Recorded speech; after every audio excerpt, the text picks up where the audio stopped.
الله الرحمن الرحيم الحمد لله رب العالمين والصلاة والسلام على أشرف الأنبياء والمرسلين سيدنا ومولانا أبي القاسم محمد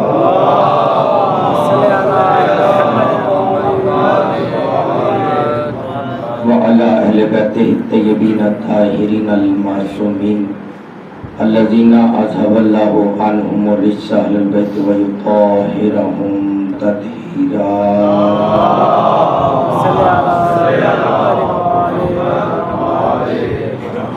ولعنة الله على أعدائهم أجمعين من يوم عداوتهم إلى قيام يوم الدين وبعد يوم الدين أما بعد قال الله تبارك وتعالى في كتاب المجيد والفرقان الحميد وهو أصدق الصادقين وقوله الحق بسم الله الرحمن الرحيم أن اقذفيه في التابوت فاقذفيه في اليم فليلقيه اليم بالساحل يأخذه عدو لي وعدو له وَأَلْقَيْتُ عَلَيْكَ مَحَبَّةً مِّنِّي صلوات بابا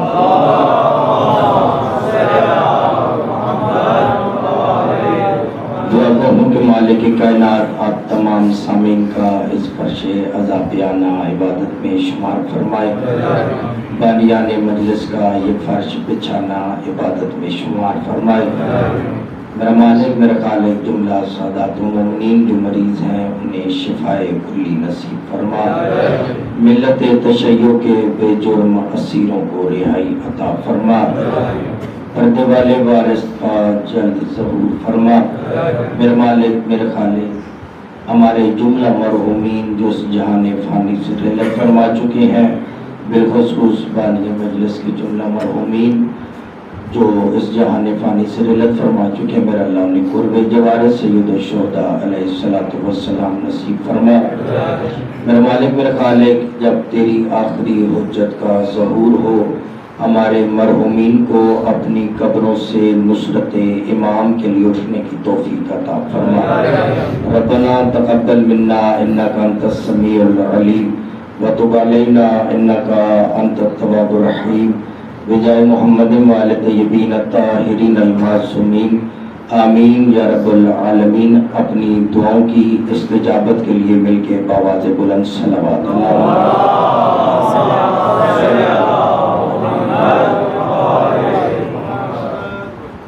سامعین محترم،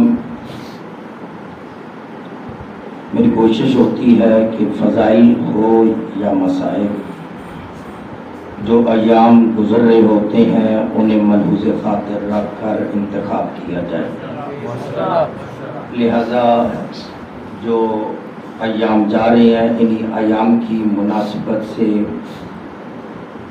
میں نے آیہ مبارکہ کو تلاوت کرنے کا شرف حاصل کیا۔ انشاءاللہ ترجمہ پیش کروں گا تو موضوع آپ کے اذہان عالی تک پہنچ جائے گا۔ قبل اس کے کہ میں آیہ مبارکہ کا ترجمہ کروں، اس سے قبل کی آیات پڑھنا ضروری ہے کیونکہ ان کے ترجمے کے بعد اگلی بات سمجھ میں آئے گی۔ توجہ ہے نا آپ سب؟ میں بغیر انتظار کرائے فوراً اپنی گفتگو کا آغاز کر رہا ہوں، اور آپ سے بھی یہی گزارش کروں گا کہ آپ بھی اتنی ہی تیز رفتاری سے شامل ہوں، پھر انشاءاللہ جس عروج پر آپ ہوں گے آپ کو اس سے ایک منزل آگے ہی ہو کر ملاقات کروں گا اللہ رب العزت اپنے نبی حضرت موسیٰ علیہ السلام سے ارشاد فرما رہا ہے، وَلَقَدْ مَنَنَّا عَلَيْكَ مَرَّةً أُخْرَى، اے موسیٰ ہم نے اس سے قبل بھی آپ پر احسان کیا۔ وَلَقَدْ مَنَنَّا عَلَيْكَ مَرَّةً أُخْرَى، مرتن ایک مرتبہ، مرتن اخرى ایک سے زائد مرتبہ، یعنی دو مرتبہ۔ وَلَقَدْ مَنَنَّا عَلَيْكَ مَرَّةً أُخْرَى، اے موسیٰ ہم نے اس احسان سے پہلے بھی آپ پر احسان کیا۔ وہ احسان کیا تھا؟ اَنِقْذِفِیہِ فِی التَّابُوتِ، بلکہ اس سے قبل بھی ایک جملہ کہتا چلو تاکہ بات کو اور واضح کر دوں، پھر اس طرح پہ آتا ہوں۔ ہم نے احسان کیا، وہ احسان کیا تھا؟ اِذْ أَوْحَيْنَا إِلَىٰ أُمِّكَ مَا يُوحَىٰ، کہ ہم نے آپ کی والدہ کی طرف وحی کی، ما یوحیٰ وہ چیز جو وحی ہوتی ہے۔ شامل ہوں گے تو انشاءاللہ میں جلدی سفر کروں گا۔ اللہ نے کسی قسم کے سوال کو وجود پانے سے پہلے ہی ختم کر دیا۔ اِذْ أَوْحَيْنَا إِلَىٰ أُمِّكَ، آپ کی والدہ کی طرف وحی کی۔ کل کو کوئی یہ کہے کہ نبیوں پر اور وحی ہوتی ہے، اور جب جناب موسیٰ کی والدہ کی طرف وحی ہوئی تھی وہ کوئی اور وحی تھی۔ اللہ نے سوال کا رستہ پہلے سے ہی بند کر دیا۔ اِذْ أَوْحَيْنَا إِلَىٰ أُمِّكَ مَا يُوحَىٰ، ہم نے وہ چیز وحی کی جو وحی ہوتی ہے، کوئی الگ سے نہیں، بلکہ جو وحی نبیوں پہ ہوتی ہے ویسی وحی ہی ہم نے آپ کی والدہ کی طرف کی۔ واقعہ آپ کے اذہان عالی میں محفوظ کہ اس وقت جناب موسیٰ جب تشریف لائے تو وہ سب کو قتل کر رہا تھا، جو کوئی نومولود بچہ ہوتا تھا اسے قتل کرتا تھا۔ اللہ نے وحی کی جناب موسیٰ کی والدہ کی طرف، وحی کیا کی؟ اَنِقْذِفِیہِ فِی التَّابُوتِ، اسے تابوت میں رکھ دو، فَاقْذِفِیہِ فِی الْیَمِّ، اور پانی کے حوالے کر دو، فَلْیُلْقِیہِ الْیَمُّ بِالسَّاحِلِ، یہ پانی اسے بہاتا ہوا ساحل کے کنارے لے جائے گا۔ اب یہ ساری باتیں ہو رہی کیوں ہیں؟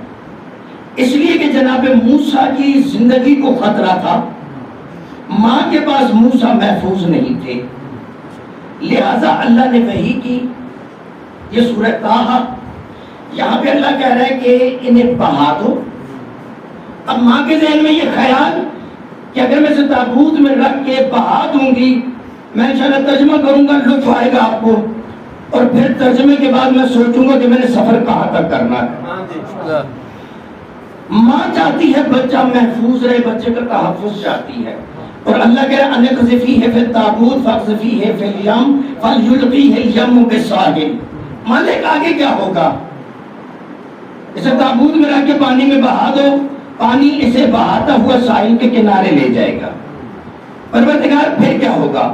فرمائے یَأْخُذْهُ عَدُوٌّ لِّی وَعَدُوٌّ لَّهُ، وہاں ساحل کے کنارے سے اسے میرا دشمن اور اس کا دشمن اٹھا لے گا۔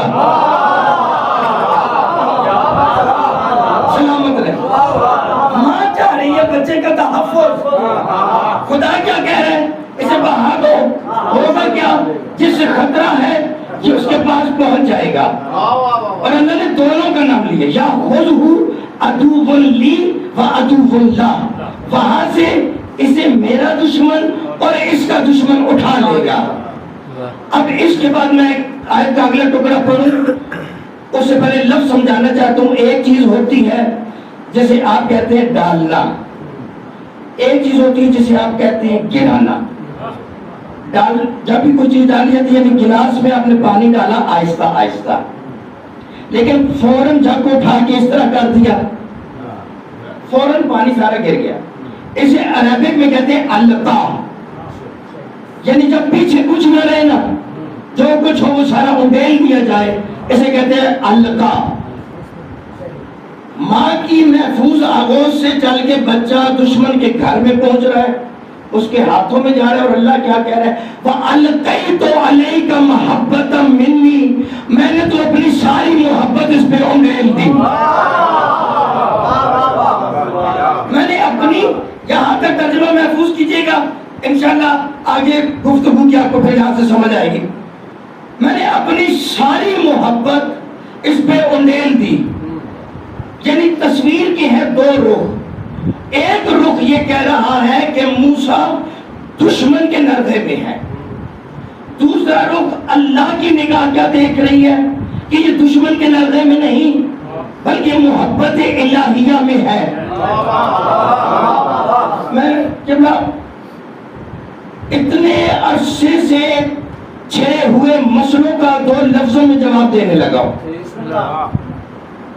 لیکن کوئی دفعہ پھر رپیٹ کر رہا ہوں.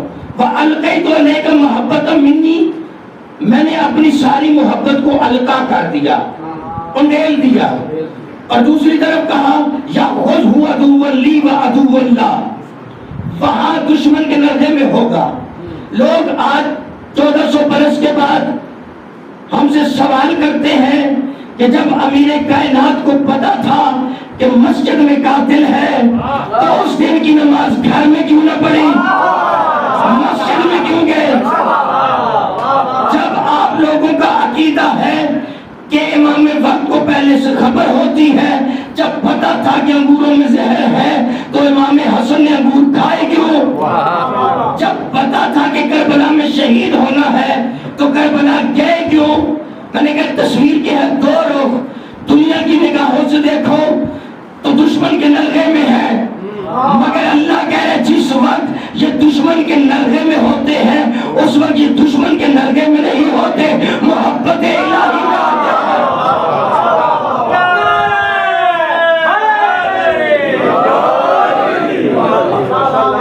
اس وقت یہ دشمن کے نلغے میں نہیں ہوتے بلکہ محبت الہی کے حصار میں ہوتے ہیں. اب اللہ نے کیا ہے پہلا احسان. وہ پہلا احسان یہ تھا کہ ہم نے آپ کی والدہ کی طرف وحی کی، وحی ہو گئی، بچے کو تابوت میں رکھ کے ساحل کی طرف رواں کر دیا. وہاں سے دشمن خدا کے دربار میں پہنچے، اس نے بچے کو لیا اور ادھر بچہ رویا. جیسے بچہ رویا فوراً شاہی حکم نامہ جاری ہو گیا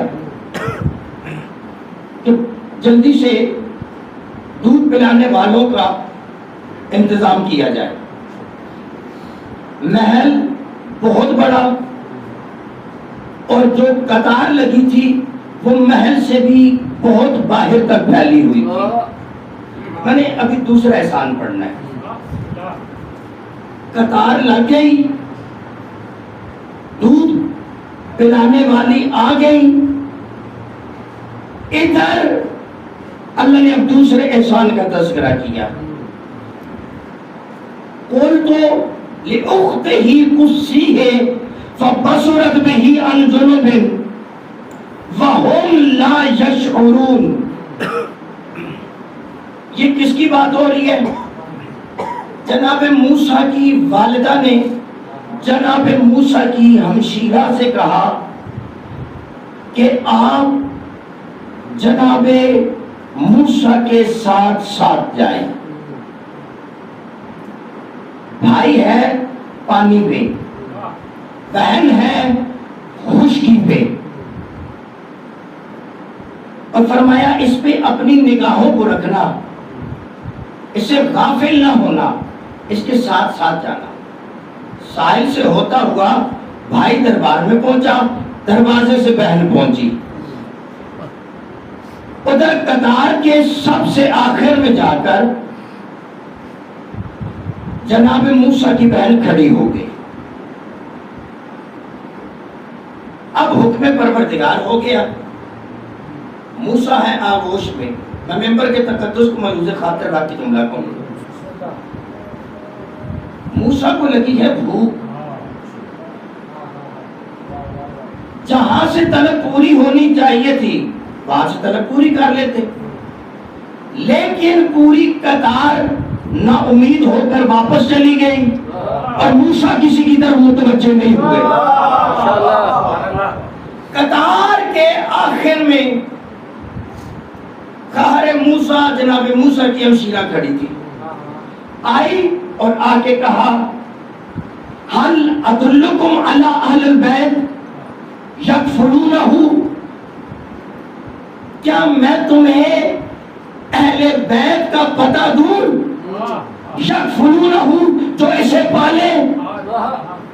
موسیٰ ہے دشمن کے دربار میں اور بہن وہاں جا کے بتا رہی ہے حل ادلکم علی اہل بیت، میں تمہیں اہل بیت کا پتہ بتاؤں. پتہ چلا نبی جہاں بھی ہو اہل بیت کے بیچ میں ہوتا ہے. اچھا جناب موسیٰ نے کسی کا دودھ پیا کیوں نہیں؟ یہ بھی قرآن سے پوچھتے ہیں. روایت حدیث کوئی چیز نہیں. یہ بھی قرآن سے پوچھتے ہیں کہ جناب موسیٰ دودھ جب پلانے کے لیے ہوتے آ گئی تو آپ نے پیا کیوں نہیں؟ قرآن کہتے ہیں حرمنا علیہ المراضع من قبل، ہم نے موسیٰ پہ پہلے ہی دائیوں کو حرام کر دیا تھا. میں اپنے اس پڑھے لکھے احباب سے اس عزت دار مجمع سے یہ پوچھوں کہ اللہ کہہ رہا ہے کہ ہم نے موسیٰ پہ دائیوں کے دودھ کو حرام کر دیا تھا، اور وہی اللہ قرآن میں کہتا ہے لن تجد لسنت اللہ تبدیلا، اللہ کے طریقے کبھی بدلا نہیں کرتے. مجھے یہ بتائیے کہ جو دائیاں از روئے قرآن موسیٰ پہ حرام تھی وہ مصطفیٰ پہ حلال کر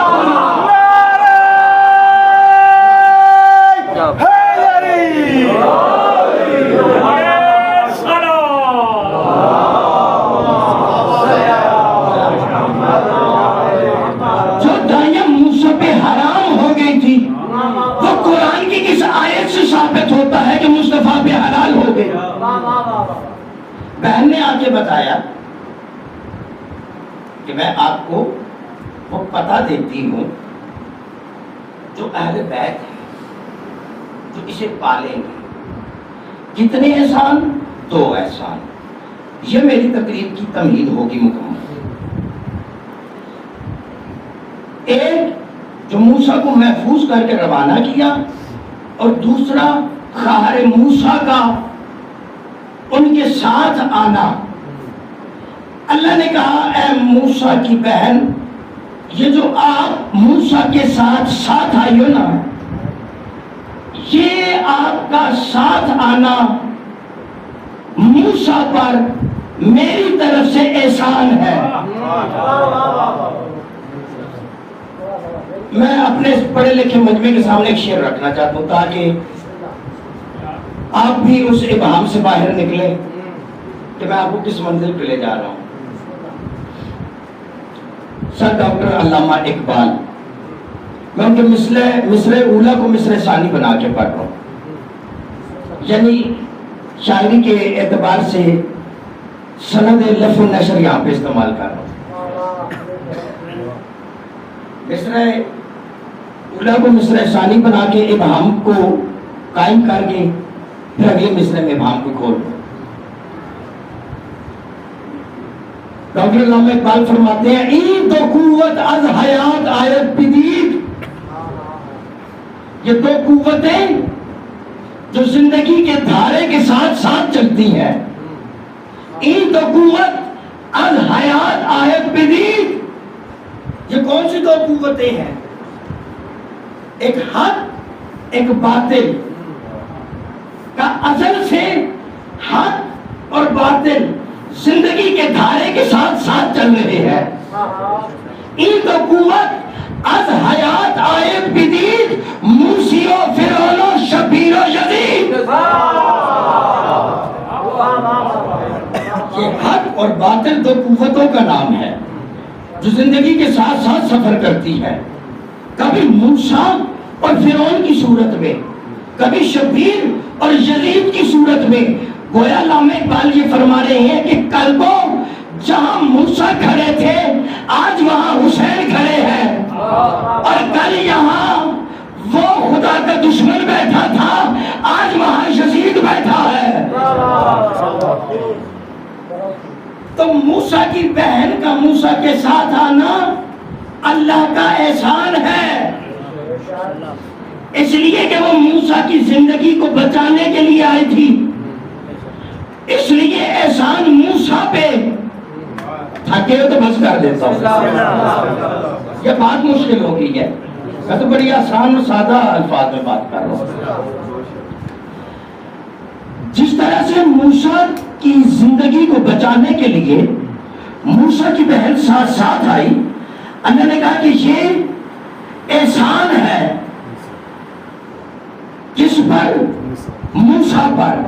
اس لیے کہ ان کا ساتھ آنا موسیٰ کی زندگی کا تحفظ تھا. اگر موسیٰ کی بہن کا موسیٰ کے ساتھ آنا موسیٰ پہ اللہ کا احسان ہے تو شبیر کی بہن کا، زینب عالیہ کا حسین کے ساتھ آنا، حسین پہ زینب اللہ کا احسان ہے. لیکن اگر حسین فقط حسین ہوتے تو میں اس منزل پر رک کے کہتا کہ زینب حسین پر احسان کیا آپ نے ساتھ آ کے، مگر حسین فقط حسین نہیں. رسول نے تعارف کرایا، تھکو کہ تو میں یہیں پہ بس کر دوں گا. حسین منی وانا من الحسین، حسین مجھ سے میں حسین سے. خدا کے لیے بیدار ہو کے سن. حسین منی وانا من الحسین، زینب کا ساتھ آنا فقط حسین پہ احسان نہیں، رسالت پہ احسان ہے. نہیں ایسے نہیں، ایسے نہیں. السلام علیکم یا وارث آدم صفوت اللہ. میں آج سارا دن بخار کے ساتھ اور میری آواز کی تھکاوٹ سے آپ کو احساس ہو رہا ہوگا مسلسل مجالس، اور میں بالکل اپنے اسی انداز سے پڑھ رہا ہوں جیسے میں پڑھتا ہوں. لہذا آپ سے بھی گزارش کروں گا کہ آپ ویسے سنیں جیسے سننا چاہیے.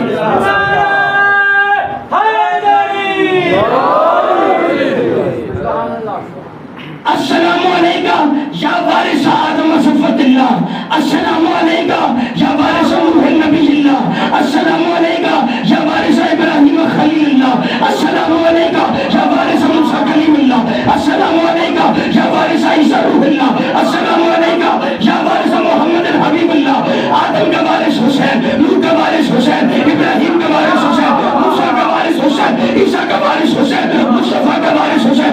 یوں کہو یا جملے کو بدل کے یوں کہو، حسین کی وراثت بٹنی شروع ہوئی. کہیں آدم نبی بن گئے، کہیں نوح نبی بن گئے، کہیں ابراہیم نبی بن گئے، کہیں موسیٰ نبی بن گئے، کہیں عیسیٰ نبی بن گئے. سارے نبیوں کی وراثت جہاں جمع ہو جائے اس ہستی کو حسین کہتے ہیں.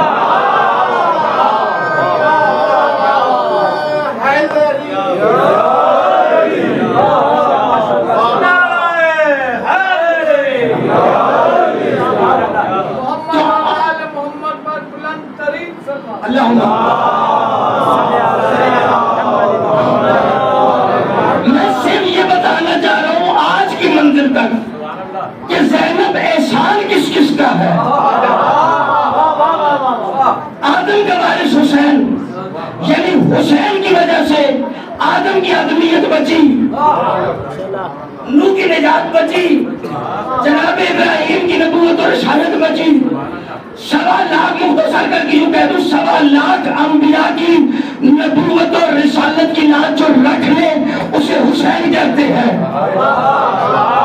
اب زینب فقط حسین پہ احسان نہیں، رسالت پہ احسان، نبوت پہ احسان. چلے میں آسان کر دیتا ہوں. جس وقت خط آیا تھا نا اور امام سے بیعت کا مطالبہ کیا گیا، سرکار بیعت کیجیے، انہوں نے کہا کہ تم جس کی بیعت طلب کر رہے ہو اسے برحق سمجھتے ہو؟ کہا جی سمجھتے ہیں. کہا اگر تم اسے برحق سمجھتے ہوتے تو رات کی تاریکی میں بیعت نہ لیتے، صبح کے اجالے میں بیعت کا سوال کرتے. دیکھیں قبلہ شاہ جی 2 جواب بنتے ہیں، یا ہاں یا نہ. امام نے نہ ہاں کہا نہ کہا، اس لیے کہ تاریخ ابھی لکھی جائے گی. 1400 برس کے بعد جو آئیں گے وہ خود تجزیہ کریں گے کہ حق پہ کون تھا، باطل پہ کون تھا. جب اس نے بار بار کہا نا بیعت بیعت بیعت بیعت. اچھا آپ نے تاریخ کو اگر مطالعہ فرمایا تو 2 لفظوں میں میں پوری تاریخ کو بند کرنے لگا ہوں. دو طرح کے افراد ملے، ایک مال و سر کی لالچ والے، ایک خوفزدہ افراد۔ یزید کی بیعت دو طرح کے افراد نے کی، اس میں کوئی دو رائے نہیں کہ جو یزید کی طرف تھے وہ بھی جانتے تھے کہ حسین حق ہے۔ لالچ اور خوف دو چیزیں تھی جنہوں نے لوگوں کو مجبور کیا بیعت یزید کے لیے۔ میں بڑا الہامی سے جملے پہ آگے میں وہ کہنے لگا ہوں، اور یہ الہامی جملے ہر مجلس کے لیے نہیں ہوتے۔ میں بہت خاص چہرے جنہیں جانتا ہوں دیکھ رہا ہوں، میں ان پہ انحصار کر کے یہ جملہ کہہ رہا ہوں۔ حسین نے بیعت کیوں نہ کی؟ میں نے دو باتیں کی، یا خوف یا لالچ۔ لالچ اس گھرانے میں آتی نہیں، اور خوف میں مبتلا کیسے ہو؟ حسین کی رگوں میں علی کا لہو ہے۔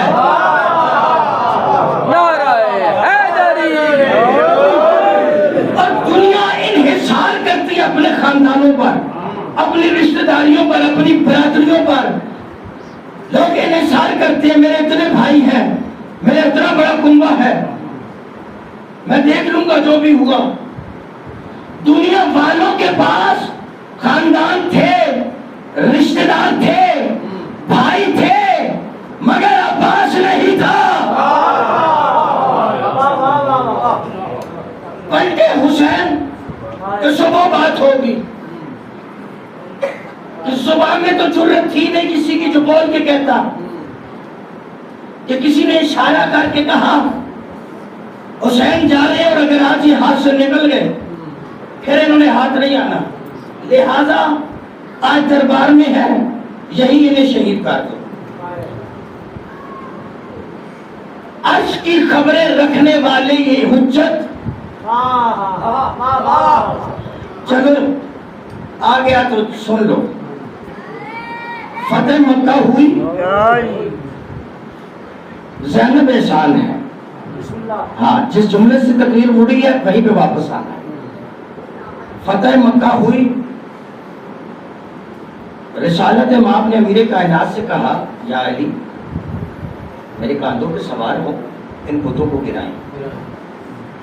رسول کھڑے ہوئے، رسول کے دوش پہ علی کھڑے ہوئے، علی نے بتوں کو گرانا شروع کیا کہ رسالت نے امامت کی طرف دیکھا اور دیکھ کے کہا یا علی میرے کاندھوں پہ سوار ہو کر کتنی بلندی محسوس کر رہے ہو؟ اس وقت امیر کائنات نے پلٹ کے کہا مولا اگر چاہوں تو عرش کو چھو لوں، اگر چاہوں تو عرش کو چھو لوں۔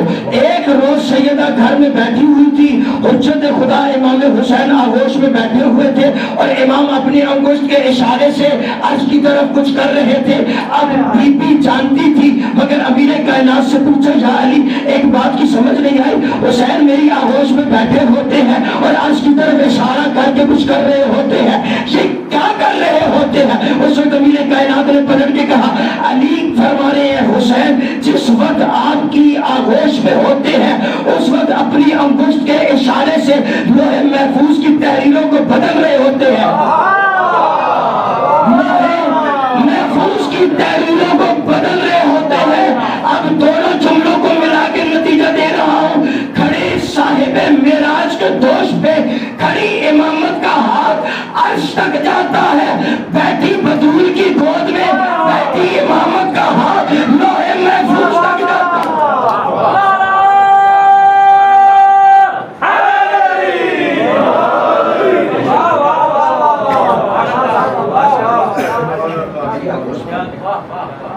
زینب ہے احسان، اب وہ عرش کی خبریں رکھنے والا حسین جیسے پلٹا، حجت خدا نے اس کے اشارے کو محسوس کیا، پلٹ کے دیکھا، آنکھوں میں حیدر کا جلال تھا، چہرے پہ مصطفیٰ کا جمال تھا، لہو میں جناب ابو طالب کی تاثیر تھی۔ دیکھے کہتے ہیں تو مجھے قتل کرے گا ام ہوگا یا وہ مجھے قتل کرے گا؟ اگر تم میرے سے سوال کر رہے